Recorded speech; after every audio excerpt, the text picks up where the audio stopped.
सबसे पहले मैं आप लोगों से क्षमा मांगता हूं कि डिले हो गया, क्योंकि हम लोग आपके लिए सर का भी सरप्राइज था खिलाना और कुछ इन्फॉर्मेशन गैदर कर रहे थे। जैसा कि हम सब जानते हैं, कल इवनिंग से और शोपियान में जो ऑपरेशन शुरू हुआ था, एक एसएससी मिला था शोपियान पुलिस को। आर्मी सीआरपी पुलिस ने कॉर्डन डाला, उसमें ऑपरेशन सेक्रेटरी को, पेरेंट्स को, भाई के भेजे, किसी का बात नहीं माना, सेंटर नहीं किया। फिर हम लोग मस्जिद शरीफ का बहुत इज्जत करते हुए उसमें से टीयर स्मोक डाले, बीच बीच में विंडो से कभी फायर किए।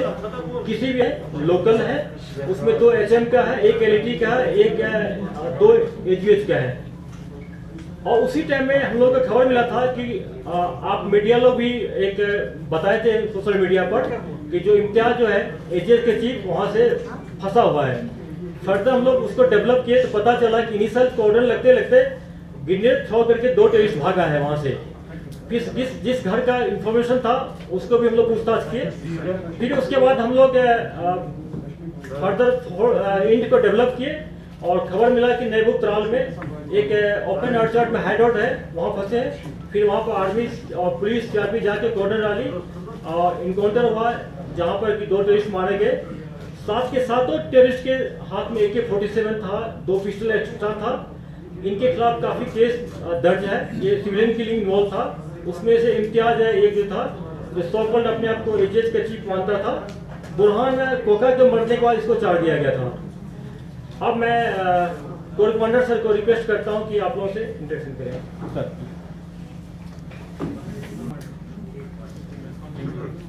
मेरा ये पहला मीडिया इंटरेक्शन है। चिनार कोर टेक ओवर करने के बाद लेफ्टिनेंट जनरल BS राजू के साथ से मैं वापस कश्मीर में 20 महीने के बाद में आया हूँ और यहाँ आने के बाद में मैंने एक नई एनर्जी, नई स्फूर्ति, नई एफर्ट देखी है, जिसके अंदर गवर्नमेंट की सभी arms, media, civil admin, security forces, आप सब मीडिया खुद लग करके एक जम्मू एंड कश्मीर को एक बेहतर जगह बनाने के लिए आप तत्पर हैं। मगर एक चीज़ और देखने में आई है कि जो साउथ कश्मीर, सेंट्रल कश्मीर है, सेंट्रल कश्मीर के कुछ हिस्सों के अंदर एक साइकिल ऑफ वायलेंस अभी भी चल रहा है।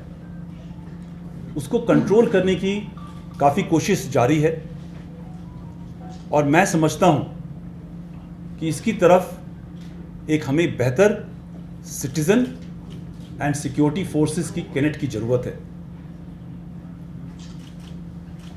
इसके 2 रास्ते हमने प्लान करे हैं जिसके ऊपर हम चलेंगे। पहला रास्ता है कि हम रिक्रूटमेंट को रोकेंगे।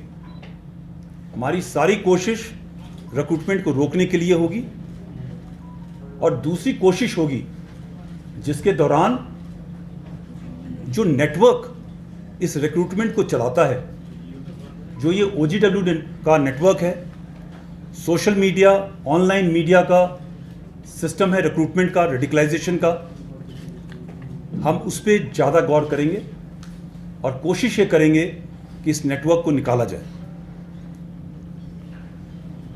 इसके दौरान हमें आपसे सिर्फ यही गुजारिश है आवाम से कि हमारी मदद करें।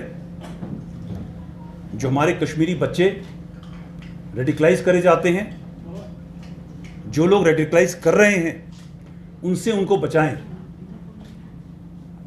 इस कुछ महीने के दौरान मैंने ये भी देखा है, कई परिवार अपने आप सामने आते हैं और वो ये रिक्वेस्ट करते हैं हमसे कि हमारा बच्चा गलत राह पे चल रहा है, उसको हमारे गांव से अलग ले जाइए, भले ही दूसरी जगह पे ले जाके जाएं, हो सके तो कुछ समय के लिए जेल में डाल दें उसको, ताकि वो इस गलत रास्ते के ऊपर ना चल सके। तो मेरी दरख्वास्त है, हाथ जोड़ करके रिक्वेस्ट है आवाम के साथ कि हमारी मदद करें, सिविल एडम की मदद करें, सिक्योरिटी फोर्सेस की मदद करें, ताकि ये जो रिक्रूटमेंट का साइकिल है ये बंद हो और हमारा कश्मीर एक अग्रसर रास्ते के ऊपर, प्रगति के रास्ते के ऊपर, पीस एंड प्रॉस्पेरिटी के रास्ते के ऊपर चले।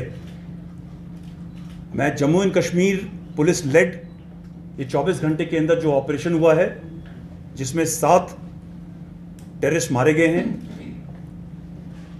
इसके अंदर जम्मू कश्मीर पुलिस के सभी अधिकारियों का, जवानों का और इनके साथ सहयोग में लगे हुए सीआरपीएफ और राष्ट्रीय राइफल के जवानों का मैं बहुत शुक्रिया अदा करता हूं।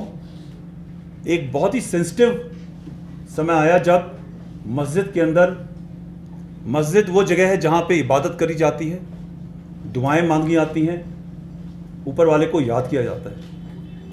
ऐसी जगह पर घुस करके जो रेडिकल वायलेंस के साथ जाने वाले लोग, उनके लिए वो स्थान नहीं है। मगर फिर भी जैसा आईजीपी साहब ने बताया, बहुत ही एहतियात बरता गया। आईजीपी साहब खुद, जीओसी विक्टर साहब खुद मौके के ऊपर मौजूद रहे। इनफैक्ट इस पूरे वायलेंस के अंदर हमारे कई जवानों को चोटें आईं, मगर ये एक हमारे कल्चर का हिस्सा है। जो दुआ इबादत की जगह होती है, हम उसको रिस्पेक्ट करते हैं। हम सब कश्मीर के अंदर हों चाहे पूरे हिंदुस्तान के अंदर हों, हर जगह हम लोग ये चाहते हैं कि एक इबादत की जो जगह है उसको प्रॉपर रिस्पेक्ट होनी चाहिए। इसके लिए हमारे जवानों को इंजरीज उठानी पड़ी।